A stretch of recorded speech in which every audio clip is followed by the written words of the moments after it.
John Paul Farmer, thank you very much for being here. The floor is yours.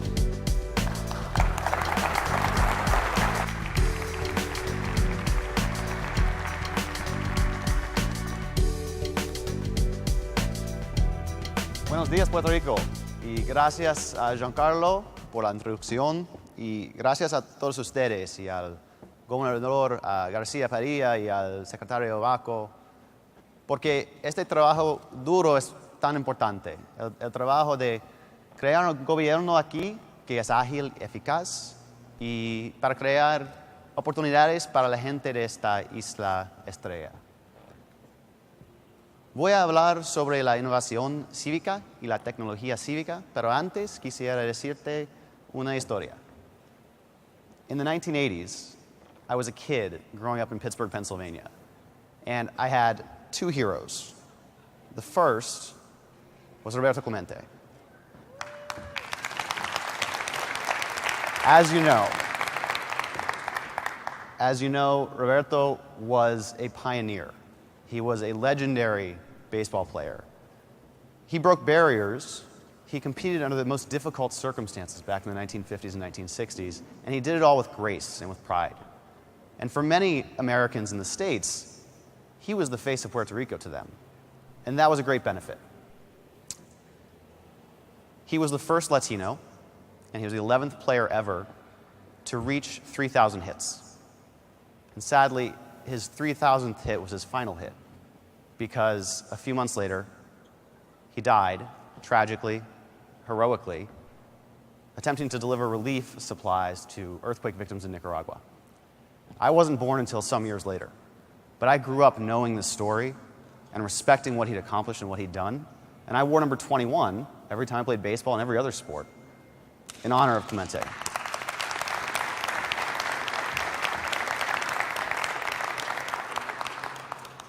When I was a teenager, I had the opportunity to come here to Puerto Rico and play baseball in a prestigious tournament.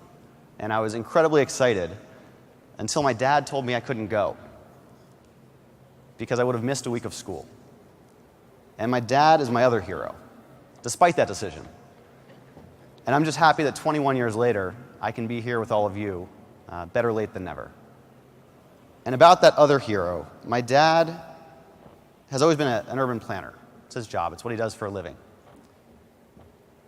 And I learned a lot from him. While I was a kid, I didn't know about the changes that were going on in the world, the changes that were going on in my community in Pittsburgh. But he was dealing with them every day. In the early 80s, Pittsburgh saw its last steel mill shut down. The Steel City had no more steel. The Pittsburgh area lost 200,000 jobs in just 3 years. That's 1 out of every 5 jobs gone in the blink of an eye. The definitive account of the decline of Pittsburgh's steel industry is a book called And the Wolf Finally Came. Aptly titled, The Wolf Finally Came. And a lot of people at that time didn't know the way forward. A lot of them gave up. A lot of people said, it's hopeless. But some people others might call crazy, refused to believe that. And they banded together. People like my dad, people like his colleagues in local government, local businesses, civic leaders, and a forward-thinking mayor named Dick Caligiuri. They used new technology to advance the purposes of the city, things like GPS and GIS, which at the time were breakthroughs, global positioning satellites and geographic information systems. And with those tools, they were able to make data-driven decisions to determine where the opportunities were to make progress, to redevelop, to create a renaissance in the city. And I know this very well because my dad always brought me around and tried to teach me when I was growing up. And one of the things he taught me was that cities aren't made, they're not defined by the skyline. They're defined by the streets. It's where people meet each other and meet the infrastructure. Cities are made in the plazas and the parks and the subways and the retail districts and the neighborhoods, the front porches. It's where people live.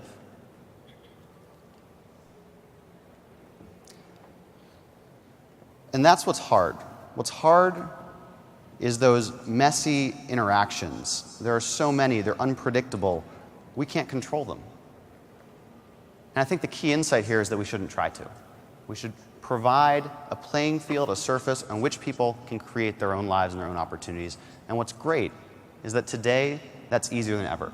Technology is enabling so much. And if you think about the city itself, a community, it's the original platform. It's OG technology. It allows people to connect, to collaborate, to create more than they could alone. And that's why Ed Glazer, in his book, The Triumph of the City, says that the city is our greatest invention. And I think that's a sentiment, I've never asked him, but I think that's a sentiment my dad would agree with. Because he would drag me around all over the city looking at the latest project. My big sister and I, those were our Saturdays and Sundays. And his favorite project, his absolute favorite, was Hare's Island. Hare's Island is seen in this image. It was a 42-acre island 2 miles upriver, the Allegheny River, from downtown Pittsburgh. And Hare's Island was a brownfield. A brownfield in urban planning means a site that's contaminated, but otherwise might have some potential. And it was contaminated because its use case for decades was as a slaughter facility for cattle brought in on the Interstate Railroad, and then local meatpacking plants. So you can imagine it was not a pleasant place to visit. It was dirty, it was messy, it was smelly, it was gross. The stench actually permeated for miles around into the communities nearby. So it was a blight on the area. And for about a decade, it sat there completely abandoned after the slaughter facilities left. And no one wanted to touch it. They were just happy that it wasn't what it was before. But a few people, again, the crazy ones, saw potential. They saw the potential to do something better. But that was a hard sell. It was a hard sell to a community that was reeling from the loss of so many jobs, so much decline. It was hard to envision something better when you're in that moment. I'll come back to this a little bit later. So my life moved on. I had a number of wonderful opportunities. I was able to go to college at Harvard, graduated, and after I graduated, got to live that childhood dream of playing professional baseball. I played in the minor leagues for the Braves and Dodgers. I got to live all over the United States, in Montana and Florida and Arizona, and experience so much, and I'm really grateful for that. And then I went to Wall Street. So I'll tell you one thing. The work I did was incredibly exciting and interesting. There are clearly individuals and institutions, as we all know, that did things that were wrong in recent years, but there are also a lot of good people. There are a lot of good people who go to work every day just like the rest of us and work hard to make a difference. But at the same time, I felt this nagging feeling. I felt like there was something more. And I thought about the speech that John F. Kennedy gave in 1962 at Rice University. It was his moon speech. And it just so happens that my dad was a freshman in college that year. He was in the audience. He heard the words directly from JFK. And to paraphrase it, JFK challenged us to do the hard things. He said, why would we go to the moon? Well, why would we climb the highest mountain? Why would we cross the Atlantic? He also said, why does Rice play Texas? Now, you have to understand, Rice is a very small university in Houston, Texas. The University of Texas is very large. So it's a David versus Goliath kind of matchup every time they play. And he went on to say, we do these things not because they're easy, but because they're hard. Because these measure the best in us. This brings out the best in us when we take on hard challenges. So I was thinking about these words as I was trying to figure out what I wanted to do. And then something really unexpected happened. I had an interesting opportunity, but first, I want to ask you what the number 37 means to you. If you work in healthcare, you might recognize this number as the ranking of the United States of America by the World Health Organization in terms of healthcare systems globally. Number 37. It's one spot ahead of Slovenia, one spot behind Costa Rica. So I was given the opportunity to move to DC and work on the Affordable Care Act and help to make it a reality. This was not something I'd planned on. This was not something I'd asked for. I was very happy. I had a life in New York. I had a girlfriend. I had a dog. I didn't need to move anywhere. But when they asked me to come down and participate and help the team that was going to make the Affordable Care Act a reality, and I thought about the millions of people that would be positively impacted, I couldn't say no. So that's what I did. I picked up, I moved to DC, and I started working on healthcare reform. And at the beginning, I was working on things like the multi-state plan to provide a greater consumer choice, working on healthcare delivery system reform so that the quality would be better, because there are three things that the Affordable Care Act addresses: cost, quality, and access. Lowering cost, improving quality, and simultaneously broadening access. And that's the way we're going to move up from that number 37, is by doing all of those things. And they're hard things. They're the kinds of things JFK might have been referring to in his speech. And pretty quickly, I started seeing other opportunities beyond the role they brought me in to do. They weren't even part of my job description necessarily. And one of these things is called Blue Button. And Blue Button is a very simple idea. It's that everyone should be empowered with their own health information in a way that's both human readable and machine readable. So making that liquid data, that data liquid and available, so you can share it with your family, with your loved one, with your caregivers, with your doctors and providers. Because if you've ever actually had to get your own health information, it's often incredibly difficult. And that shouldn't be the case. It's your data, you should have access to it. So that was the idea, and this was back in 2010. And we decided to start with the simplest possible solution, a simple ASCII text file. And we started at the Veterans Affairs Department. And we didn't know how popular it would be. The secretary asked, and he was told, if 25,000 veterans download this, that would be a huge success. Great return on investment, because it's a very simple project. We're just trying to get them their information. 25,000 folks, that would be great. Well, a few months later, 1 million veterans had downloaded their Blue Button information. And we saw that there was real traction here. And then we started making it available to senior citizens through Medicare, mymedicare.gov, and then to federal employees and their families. And now, through partnerships with the private sector. Through partnerships, hundreds of private sector companies have now chosen to provide information to their customers, to their users, via this Blue Button format. 150 million Americans now have access to some of their health information through the Blue Button format. And it's getting better every day. And then another unexpected opportunity arose. And this is just how life goes sometimes. When a door opens up, you walk through it. I was asked to join the White House Office of Science and Technology Policy to focus on innovation, to focus on an innovation agenda, both how we could make government itself better, faster, and cheaper, but also how we could have policies that would promote growth and entrepreneurship in the private sector. And the way we decided to do this, to begin with, was we decided to be consultative and collaborative and ask the various agencies of the government what their most pressing challenges were. What are the things that if only they had a particular skill or talent or resource, a little extra bandwidth, the things they could accomplish. And when we talked to them, we ended up getting 9 proposals. We got 9 proposals for projects that were really hard, maybe not putting a man on the moon, but really tough. And we picked 5 of them, and we decided to make this the core of a new Presidential Innovation Fellows program. The original name was Entrepreneurs in Residence, because we were taking inspiration from the idea that people can come in for a short period of time and make a big impact. Also, Entrepreneurs in Residence in the government clearly has a cross-sector connotation to it, and we wanted to highlight that as well.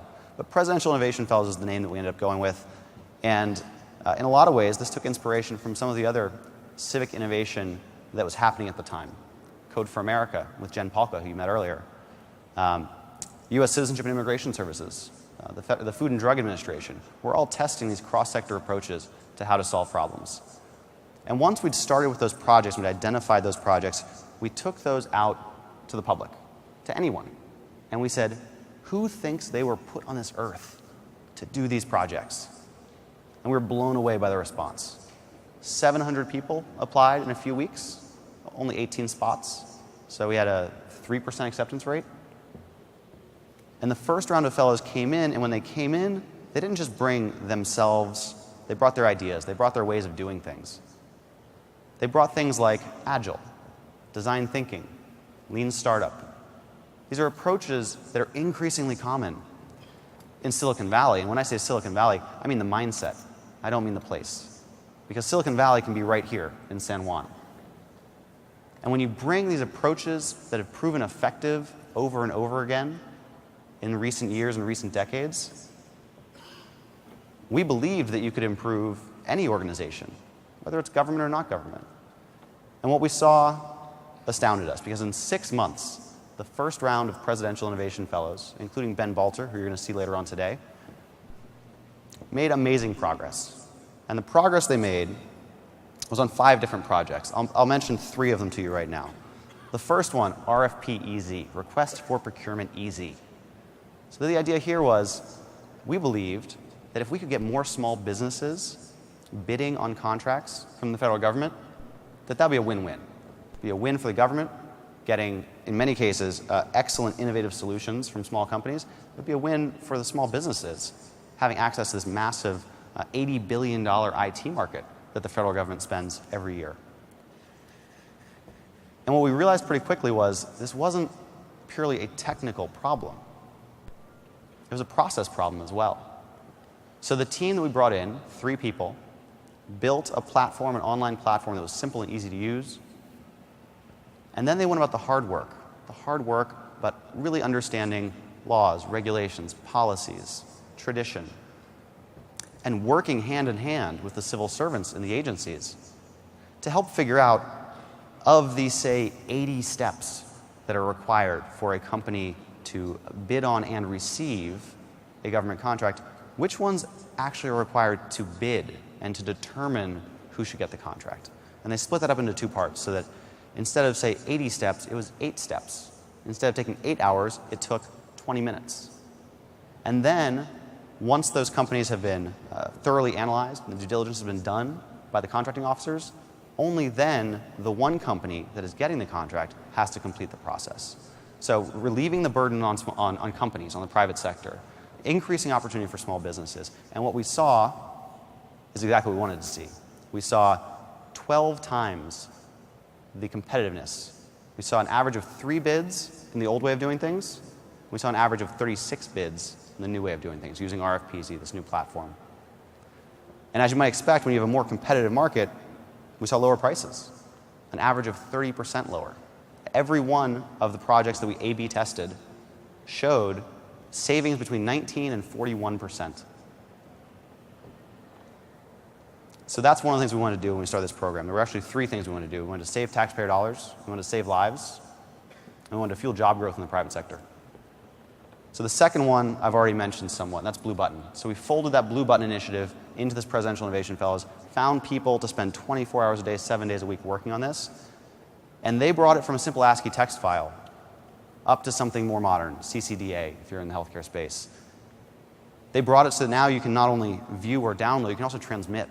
So you can set up a feed to a third party, again, a loved one or a caretaker.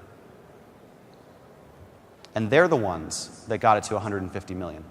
So they scaled this from a simple, small idea into something that's impacting people all around the country. And finally, open data. Open data is something that Giancarlo mentioned earlier. He mentioned the potential that's out there. But what's great is it's not just potential. It's happening already. Open data is a fuel for new startups, for jobs, for tools, and it's helping people all over the country. In 2010, the administration had the first ever Health Data Palooza, opening up health data resources. And it's important to note, these are not any privately identifiable information, nothing that has security or confidentiality issues. These are all community level data sets, data resources.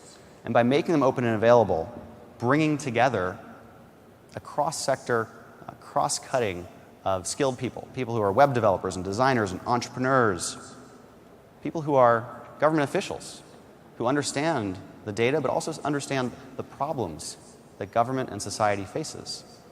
Bringing those folks together to sit at the same table, to analyze the data resources, and dream up solutions that could exist, and then to collaboratively build them, to work together hand in hand to make those a reality, to build those prototypes.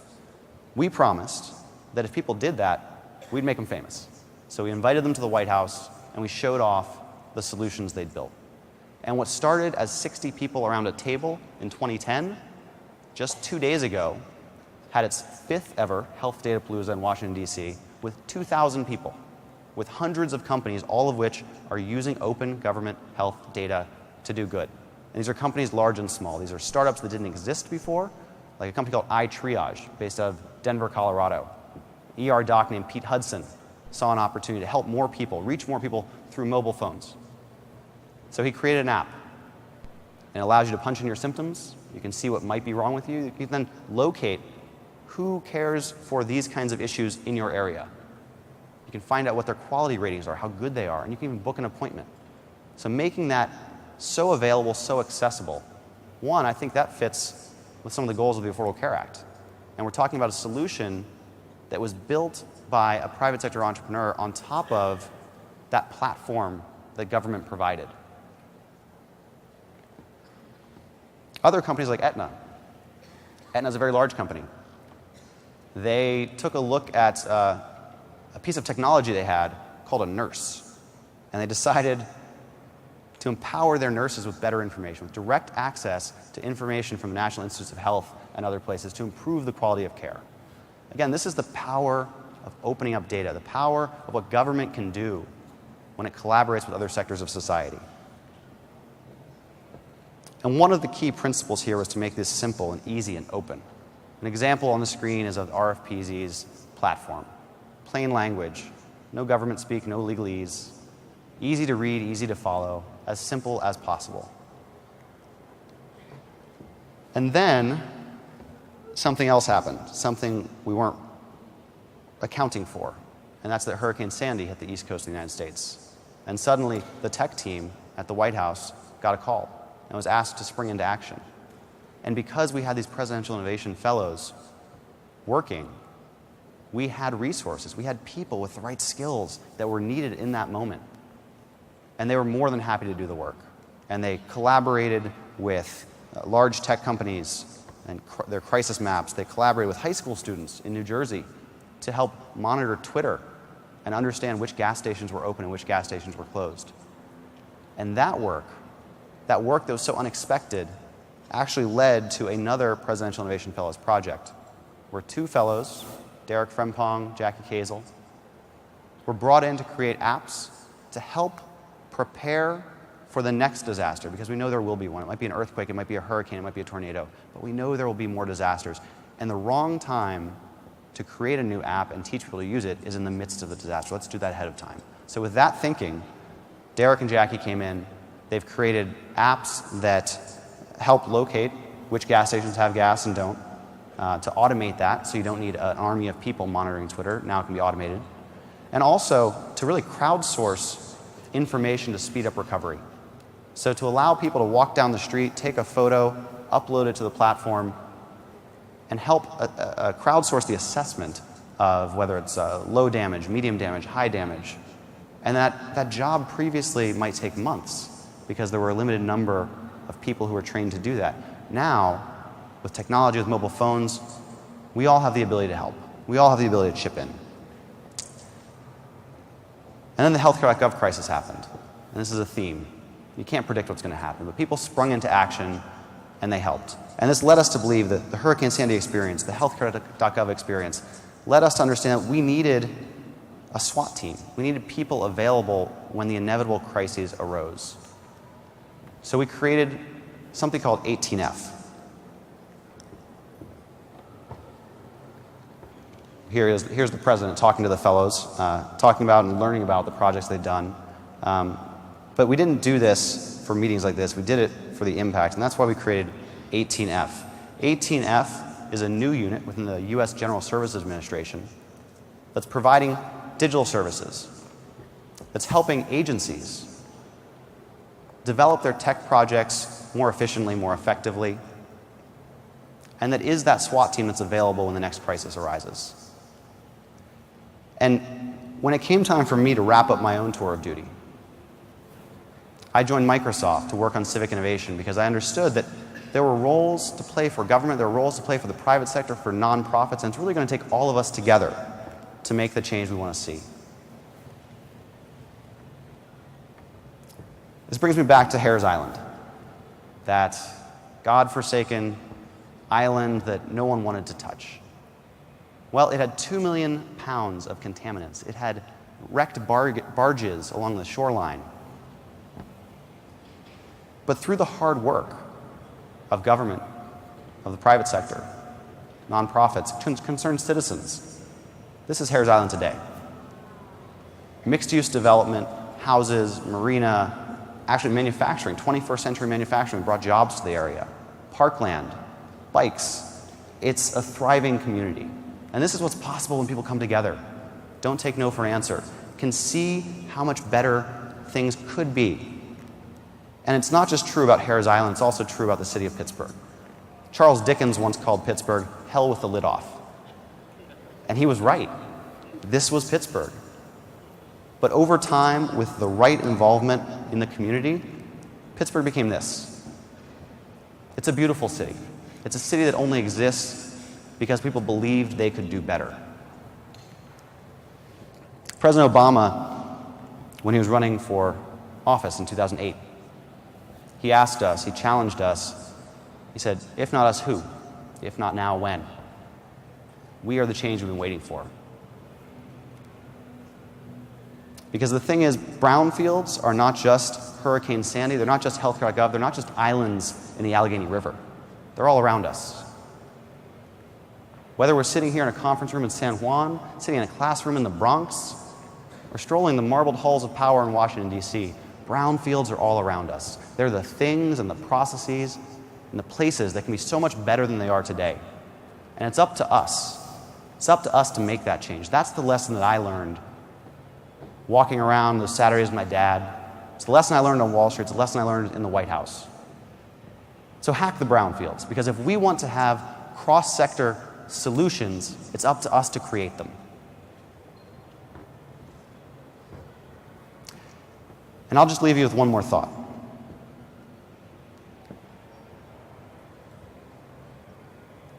I believe you can do it. It's not going to be easy. It's going to be hard. But if the people in this room, with the various skills they have, decide to make Puerto Rico better, decide to make their communities better, decide to make this world better, it will happen. Thank you for listening. God bless the Commonwealth of Puerto Rico. God bless the United States of America. God bless you as you undertake this great work today, tomorrow, in the weeks to come, in the years to come. Thank you so much for listening.